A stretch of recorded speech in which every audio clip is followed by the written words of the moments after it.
Hi, this is Melissa with Messy Missy Creates. I thought I would do a quick video, if I can do a quick video, and show you how I store my small scraps, small paper scraps, solid paper, pattern paper, or whichever. I had shown you this in a video, I don't know, last year, I guess. This is one of those photo boxes that you get from, I don't know, Hobby Lobby, Joann's. Just fits the, the little $2 ones or $3, $4, whatever they are. Anyway, they come with these little dividers in them. I think you can fit like, was it 4x6 photos or something? But anyway, I don't use the dividers in this, but I thought I would show you. I have this one already kind of full. I've been pulling from it lately, doing some die cutting. And it's, well, I found some more scraps. I find these scrap bags, which really come in handy. They give you a variety of colors, especially if you just need a little piece. And I found this one this weekend at Walmart. They're like $3, 3 and some change, for a 1-pound scrap pack of assorted papers. You actually get some pretty cool variety of colors and textures and things in these. I thought I would just, show you. It's not rocket science, but, just it's an option, especially if you're like me and like vertical storage, because it's very easy just to thumb through here and see what color you need. I did have these, I thought, I arrange them by size, but I also arrange them, I thought, by color. Apparently these aren't quite in color order, but that's not important. In these scrap packs now, these are some bigger scraps. I was getting some at Hobby Lobby. They used to carry them, you'd see a couple of them here and there. And when they had their Paper Studio sale, you could get them half price. You could get a whole bag of them for, I'm sure it was at least a pound or more. You could get them for, when they were half off, they were probably $1 or $2. Anyway, so I just thought I would, I've got this other bag. I thought I would just set it up with you. It might give you some idea or spark.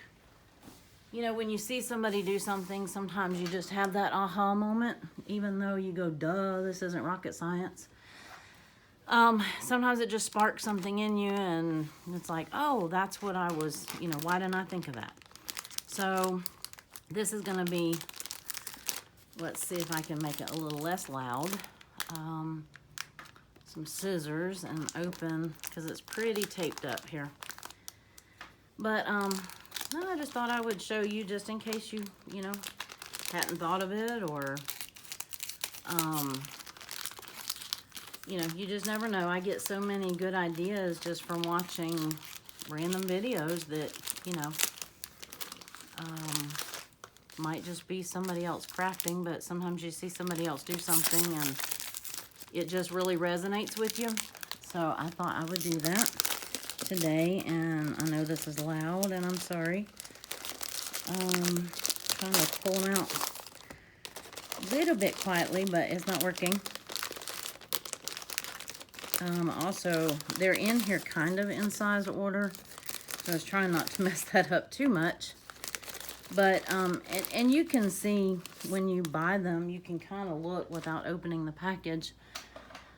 You get an idea of what colors and sizes and things. This one had some, fall and Christmas colors. Honestly, I really liked these shades of blue, and I don't have a whole lot of blue paper. So, and I don't know if you can see the different textures. You might still not be able to. But this is a really textured kind of almost handmade paper feel. And then this is a really textured paper. And then obviously you have like a pattern here. Maybe not something that you'd want in a full-size sheet. But sometimes one little piece, especially if you do any die cutting, This is where I like to pull from when I can remember to pull from my scraps. And let's see, that's kind of that's a pretty fuchsia color. I don't have anything that color. These are just shades of green. If you can hear my coffee pot in the background, it is that time of day. It is time for afternoon coffee. So yes, I drink way too much coffee. But anyway, so I'm just kind of sorting them and just sort them in my box. That's an interesting, it's almost like glossy paper. But I'm gonna start with the big ones and just sort them in here. I have a partial bag that didn't fit in my other box. Oh, look at that metallic. Can you see the, yep, see that gold flake in it? Here's a random red. And that's cool. That'd be neat for, you know, some die cut.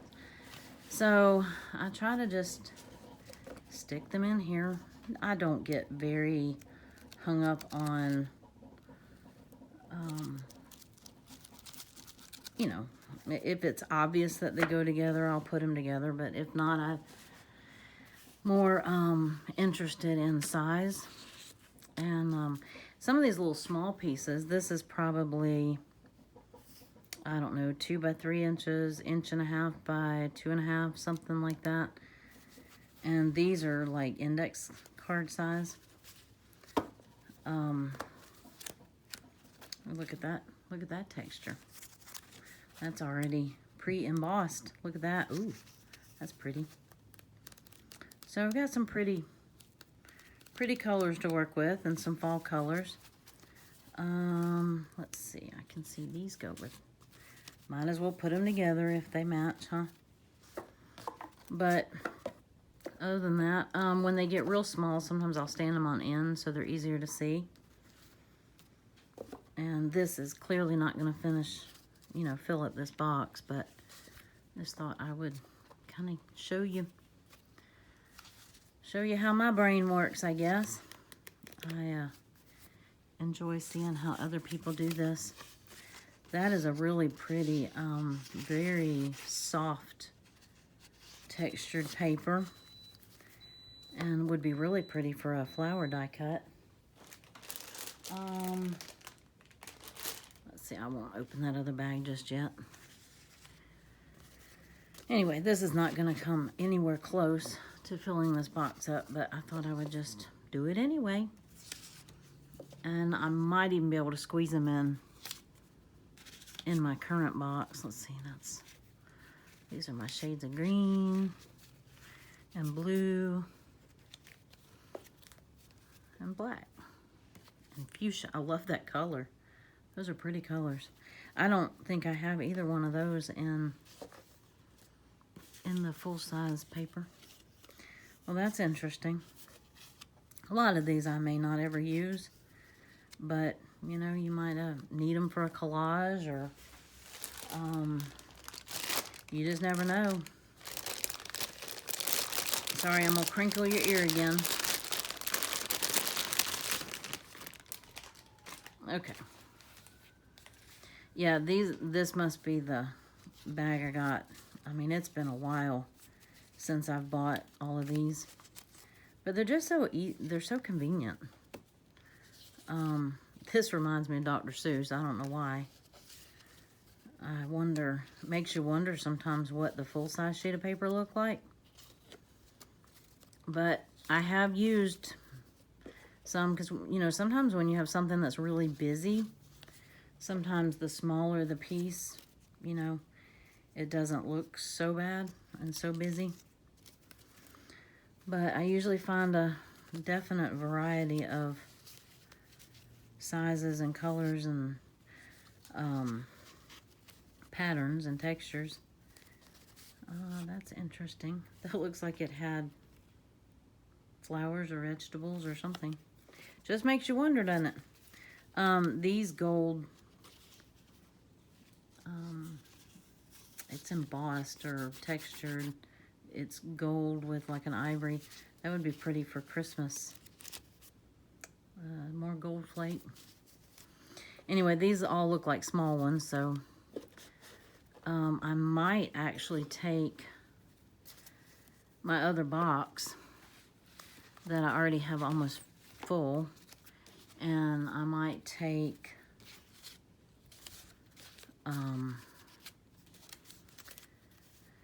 and make just a box of all smaller ones, and you know, get all of the bigger ones in one box and all of these smaller size in another box, because it would be nice to be able to shut the lid.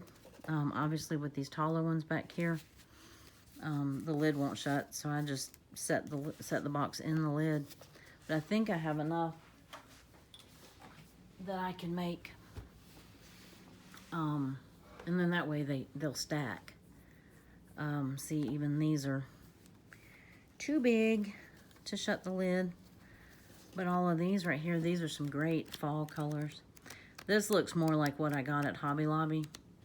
It's not as textured, it just looks like their paper that they cut up. I have no idea why they sell it this way, but I'm happy that they do. I might be able to do that way.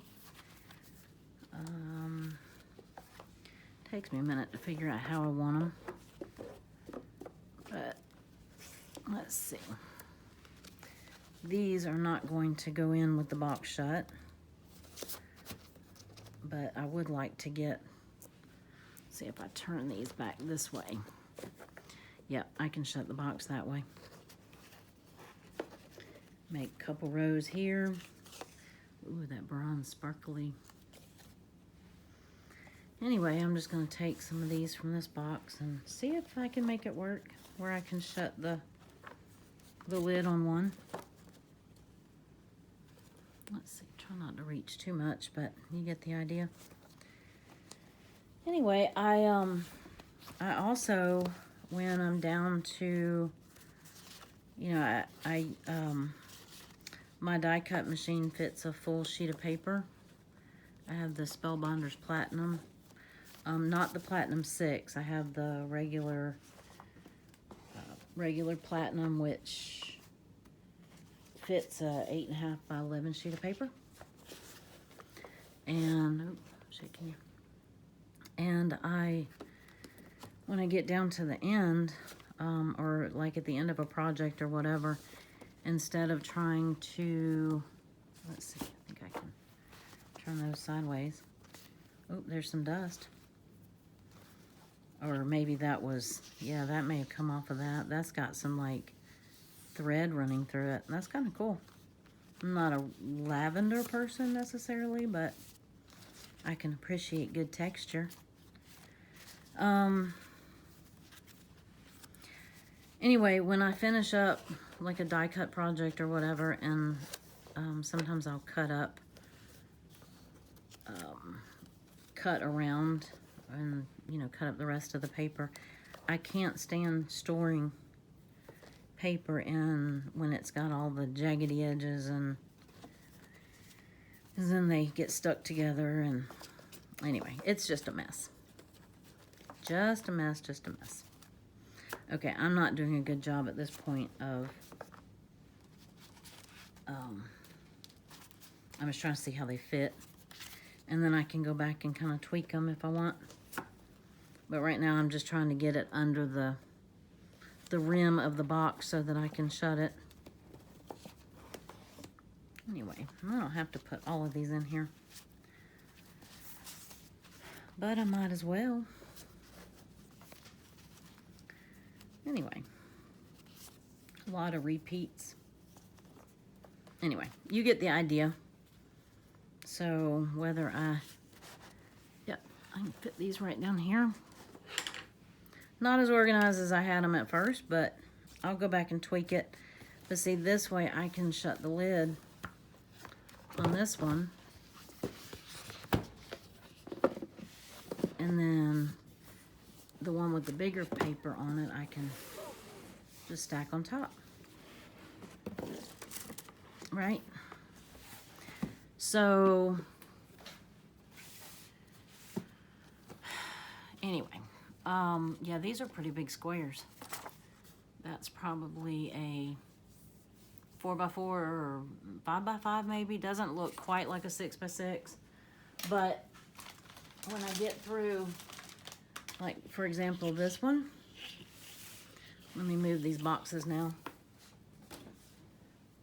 I used this one to die cut some flowers the other day, and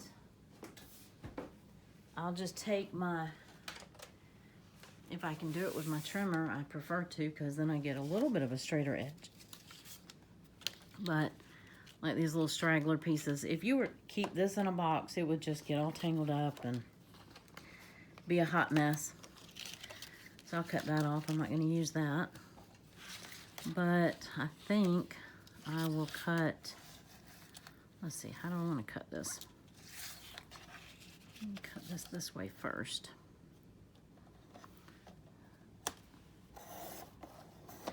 I don't ever foresee myself cutting up perfectly good paper to do this. Maybe if it's a pattern I don't like, I did consider that. And as long as it would fit in that box, I would leave it that size, because, you know, sometimes my dies are that big. But mainly just cutting off this, let's see.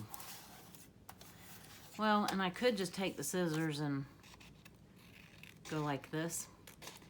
It's not going to be as neat as it was if it was a rectangle or a square, but I didn't see the point in wasting that little bit of paper. So like this, I can just take and tuck down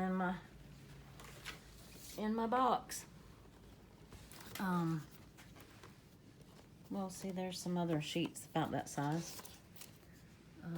You get to see all my dust down in the bottom of the box. Apparently I need to clean out my box. But anyway, you get the idea. I'll put this in this other box. And anyway, I just thought you might be interested in that. Just a quick little, you know, how I do it video. I'm getting ready to work on some more die cuts. This is a sunflower. And my brain is in the mood for fall. So I would pull out, you know, anything that would be green for my leaves, and maybe some, you know, sunflowers. I grow them in, oh, they come in so many different colors. Even this deep burgundy. I have one called Velvet Queen that is the deepest red. But see, that fits. So I'll just fumble through here just like this, and I'll pull out what green I want. And if I can't find a color that I want out of my scrap box, and I just have to have a certain color, then I can certainly go to my full sheets. But see, like this one scrap right here would be enough to cut a bunch of flowers out of. And let's see. This is what I pulled these for a recent project, and it gave me, you know, a lot of great, I mean, I still have plenty of scrap left over, but I was cutting some flowers out of these, and, you know, I'll get down to the last little bit. Now, if I have one like this, I actually, if I have a die that works with this color, I'll go ahead and cut that out and put it in my little sleeve that I store my dye in, and then I can just chunk. That way I don't have to store those scraps. You know, I can store them in the form of, you know, die cuts. And so like these, I'll take and put down in the envelope where I'm storing my dye. So I just thought I would share that with you, just in case that might help you. And again, I did think about some of the pattern paper that I might not, you know, if I skip over it and don't want to use it, you know, after a while you either have to get rid of it or find a way to use it. So I did think about maybe cutting up some whole sheets that I know that I'm not going to use for something else, and put them in here, and in small doses they might not look as obnoxious. So, alrighty, well that's it for today. Look at me, I made a short video. Yay! And I will come back and share some other projects with you. I've got plenty of